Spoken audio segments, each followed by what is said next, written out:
Hey, what's up guys? Awesome back here in our video. Tried to change the scenery up. I'm actually in my kitchen.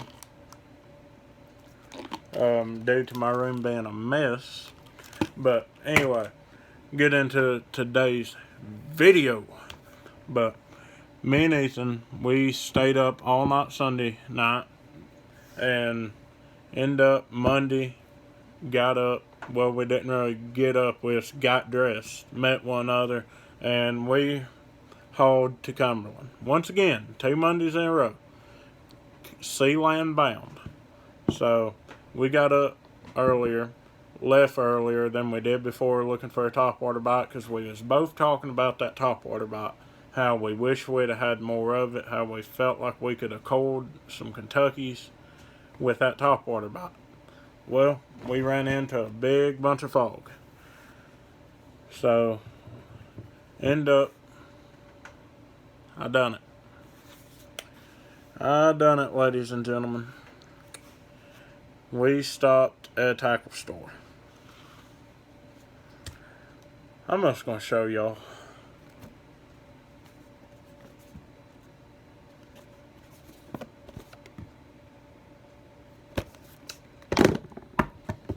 So, a lot of y'all fishermen know, that right there is a reel box. It's a reel I ain't had in a couple years. Ethan's girlfriend bought him one. Well, she actually texted me and said, hey, I don't know which one to get, yada, yada, yada. I told her, and then she got it. He ended up with it. So, he has the same reel, same rod as me. He has a 7'7" meat stick by Dixie Custom and a Daiwa Tatula CT100 HS. Same gear ratio.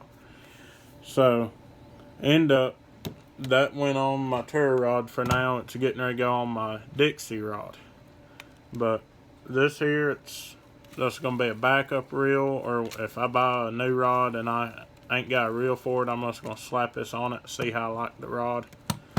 So, anyway, let's get back to the Cumberland trip, because this is going to be titled Cumberland Part 2 in June.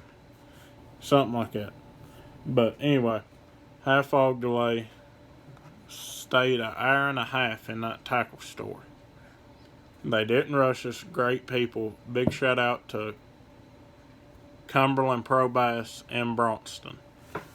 So, they didn't rush us, let us look around. I'd been in there before, great people, some nice people you meet. And end up, we was there at like 4:56. They open at 5. So, that guy didn't rush us, and he got everything set so we could enter. Bought that. Went to Cumberland, got there around 6:15, put in, and it wasn't bad with debris and logs. I mean, it was runnable, but, I mean, it's just one of them things when that water gets up, the logs and the debris comes out to the main lake, and it's just hard to, I mean, you can't really open your boat up out in that and feel comfortable. So, we went the same lineup we did, same game plan, and it just didn't happen. If y'all looked at my social media lately, my recent post, it just didn't happen. We ended up with 2 keeper largemouths, a gar, and a carp, 3 crappie, and like 8 throwback bass. So, we was multi-species. Not many anglers can do it, but somehow we found out to grind it out and to catch whatever. But get into today's video about what I threw and what worked. The reason why I threw it, y'all already know the drill. So, that morning, you already know, started off with the topwater. This here's a spook. It's a hidden super spook, the 3-hook version. And this is called Wounded Tennessee Shad.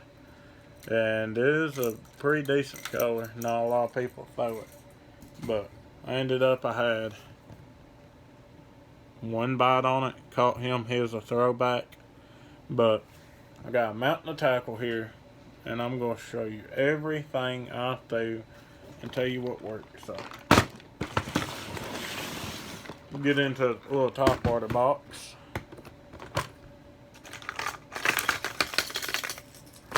this here put our first keeper in the boat. And he weighed 3 pounds 6 ounces. He was a largemouth. It's just a little bone white Rico.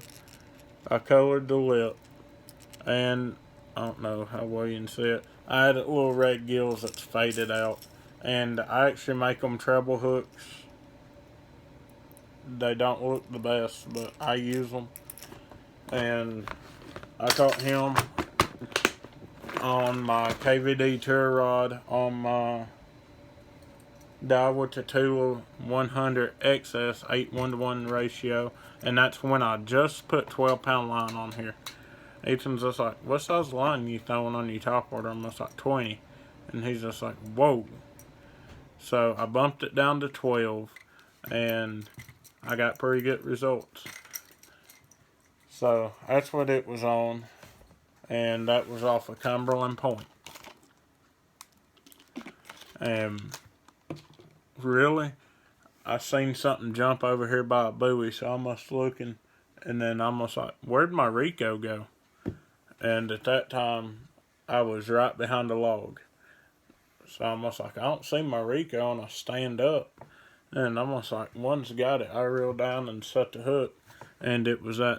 I actually thought I had a striper on, because that's what I was wanting. I never have caught a striper, so that's what I was wanting. I was wanting to catch me a striper. Got my hopes up. I'm almost like, nope, it's a smallmouth that's fighting too hard. It went out straight to a main lake, and I ended up game in as 12. It was a 3.6 largemouth. I about said 12 pound. I'm just like, wow, I wish. But anyway, that's what he came on.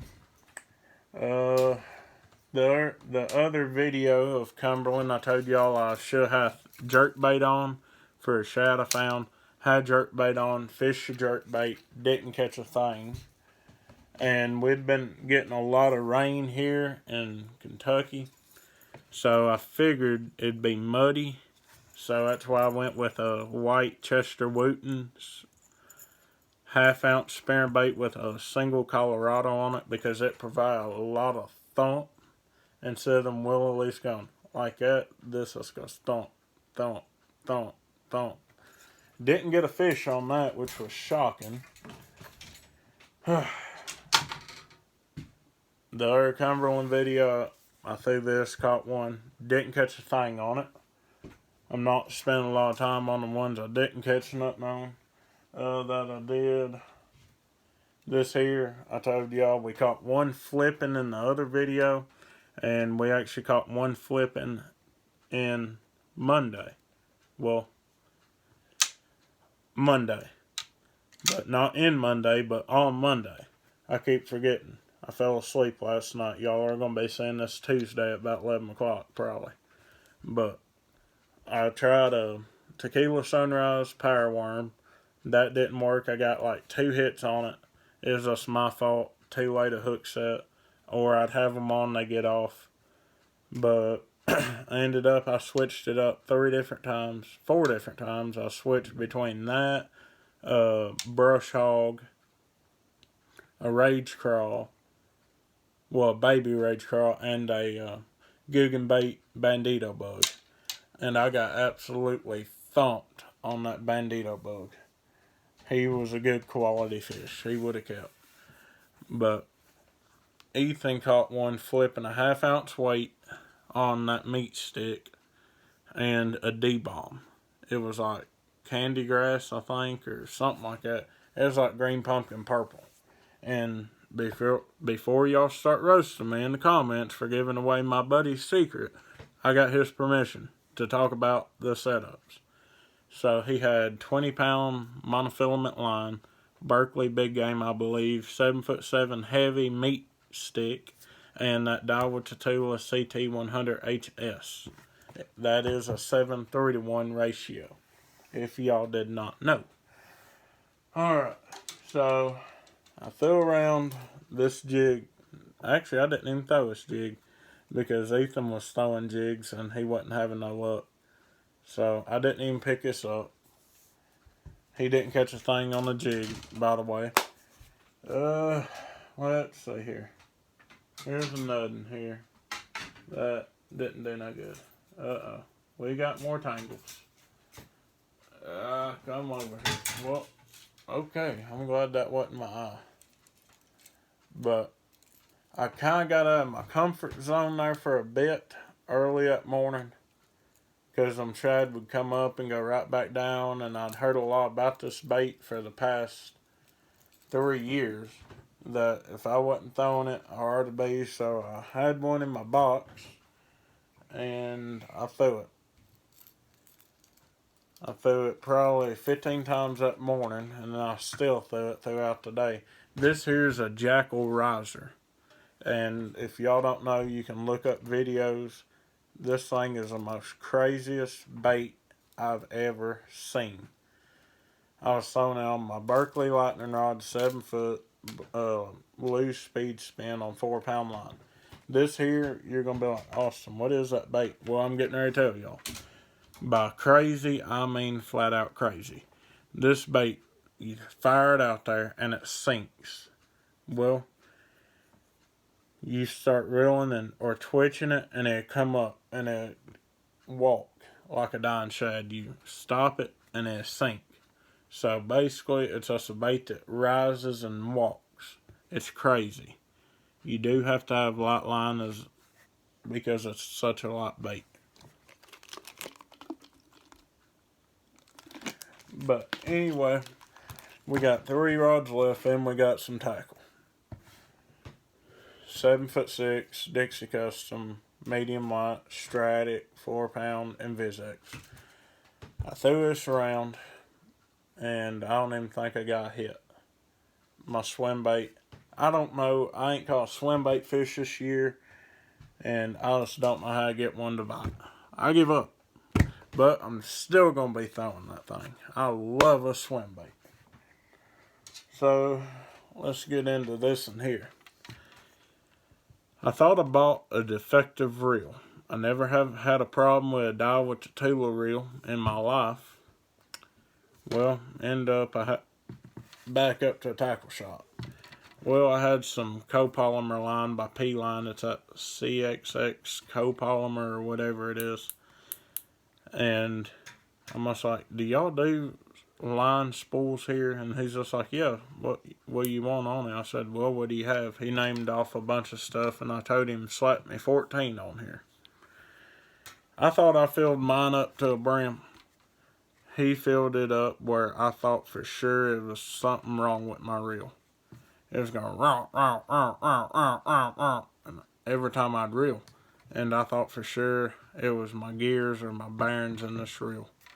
I took some line off and I was getting ready to change the line to something I'd used before, because he slapped this weird crap on here. But anyway, something told me to just try it. I threw it and it's perfect. So that's my fault, assuming I got a defective product. But as you can tell by my silver buddy, I only got one hook on there. I wonder why that is. Well, I'm going to tell you. I caught a gar. And I actually caught it on purpose. I never had caught a gar. I'd always want to catch an alligator gar. And I caught it. I had about 15 hit. And I'd set the hook and bait would come flying back at me. They hit that power worm, they hit a rage crawl, they hit a Deminky, they hit a swim bait, they hit that, and they are fun. I found my new favorite species to throw at them. And now, I think, and y'all gonna call me crazy I know I'm already gonna be losing them, but I think I found my new baits for alligator gar. Number 1, that little bull shad. Number 2, this giant popper, because I actually hit that big spook. Number 3, the S-Waver. I know that's going to get busted. But, I mean, I got fish whip. And I bet these little things would work. That's a little storm. That would have to work, because whenever they clamp down, they got 4 different opportunities to get that hook. Ooh, I'm going to go gar fishing. And then last but not least, this jackal. It scares me because I have all this without a hook. But hopefully they come up from underneath and grab one of them hooks. So I am very excited for my next trip to Cumberland. Whenever bass ain't doing much, I'm just gonna pull in a cove and try to garfish, because they are powerful outfits. They come up, shimmy, go down, and when they go down, they are looking for that bottom. They are flat out fun. But here's something that I call a lot on. It's just a little Deminky. It's a little Deminky rig, and y'all hear me walk it. And when I mean walking it, I walk at Deminky. That got a lot of bites. I did have some follow up on a Ned rig.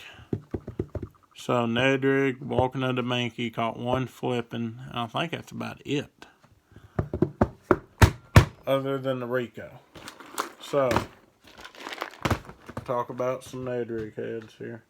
I was on a 15th, 16th ounce Ned Locks by Z-Man. I had one break me off on that. Little power worm I was throwing.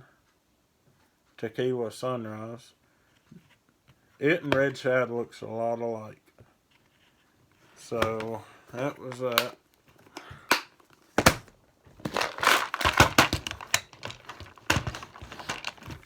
Here was Ethan's flipping setup. I do believe.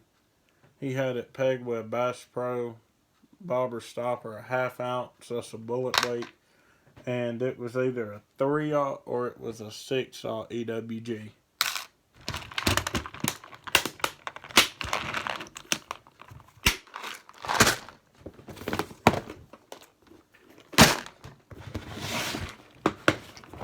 And then here was my swim bait. Well, my Deminky, my Ned rig, and my swim bait setup. Here's just my little double ring round ball and an 1/8 ounce. And here's what that cart came on. As you can tell, well, that hook's gonna break. But he came on a little spoon. And that hook's just going to break, so I'm going to go ahead and break it off. I broke it off, I'll replace that. Actually do it tonight. We go ahead and set this down.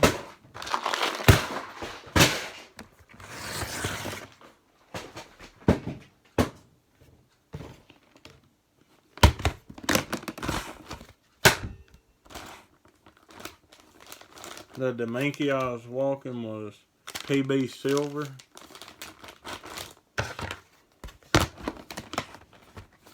And then the Ned rig I was throwing was obviously Copper Truce. I talk about it all the time. And the spinner bait I should have had on was probably that one. Or something like that. Or that. I have a lot I could do.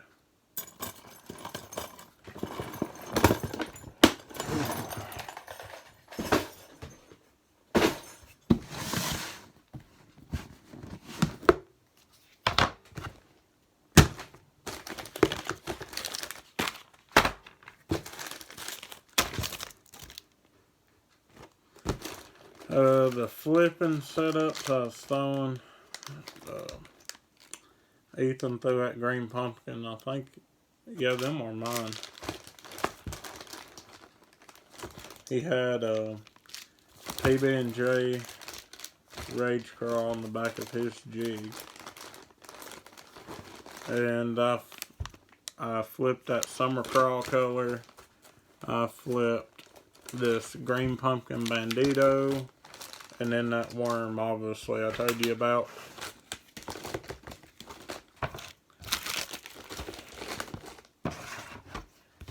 So that is that.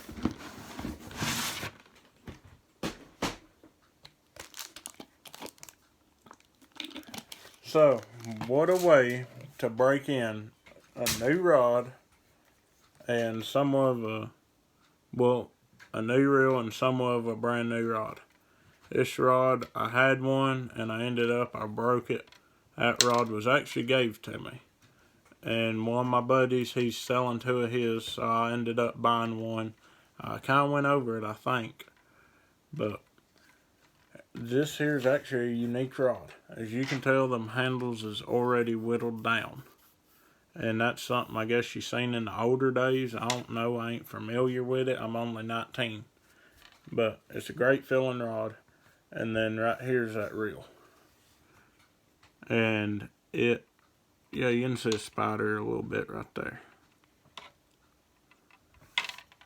So, what a way to break in a new reel. Catch a 15 or 20 pound carp. So, this is an interesting video. New reel, basically a new rod, new line, and two new species I mark off my bucket list. And my new favorite species to catch. Never would I have thought gar fishing would be that fun. And I ain't for sure if you can keep them or not. I know I don't like them because I eat bait fish and I eat your smaller bass. But anyway, I'm going to be catching gars. Whether they have to be turned back or whether I can keep them. And I'm just going to give them away. But I love gar fishing. So we ended up with the 3 crappie that was caught, the carp, the gar, so that's 5, the 2 keeper largemouth, so that was 7. We caught about 12 or 15. Should have had more than that. But it was a grind. Literally everything that we caught them on the previous Monday, the pattern we had, it all changed. I'm starting to think them fish is starting to go deep. And that's probably when I'm going to start making a lot of trips to Cedar Creek, a lot of trips to Harrington, and a lot of trips to Cumberland. But I do have to get some things fixed on that boat. Number 1, I got to get that roller that you run your boat up onto. It just split in half. It's dry rotted, I guess. I got to get that. I think either I got line in my trolling motor or I got to get a whole nother trolling motor. That's going to be expensive. But it's starting to thump. And usually when they start thumping, they're about ready about to dust. My buddy Josh's, it bit to dust. Let's see here. I'm going to get me another graph. I know where one is, and I want it, and I'm going to get it if he decides to sell it. So, if I get it, y'all will have to stay tuned for me figuring out a whole new brand of a graph. But that's about all I got for y'all today. If y'all want to see an unboxing of that Tatula, I'm sorry, it's kind of already out. But I will be doing a comparison because now I have all 3 Tatulas and I've had all of them beside your crazy Tatula. And that's like a Steez. I don't think I'll ever get a Steez. I'm not that lucky. But I will be doing a comparison video of a $129 reel, $159 reel, and $189 reel. So y'all have to stay tuned for that. I'll probably film it tonight, and it'll probably be uploaded tomorrow. I'm going to try to upload it at a decent time because it's getting there to be pretty late, about 11 o'clock. So this video here be uploaded hopefully by midnight, so y'all can be checking it out tomorrow. And while y'all are checking that out, I'm be in the process of uploading another one. So that's about it. But as always, Give God all the glory. Be safe. Have fun. Check out Kurt Singer Sunrise Outfitters, Dog Patch Trading Post, Saddlebrook Outdoors, and the Tackle Spot. Also, like I said, big shout out to the homie Ethan Hayes. Thank you for being out there grinding it with me, not giving up. And hopefully we'll have some more crazy adventures before you go back to college. And that's about it. But I guess I'm out.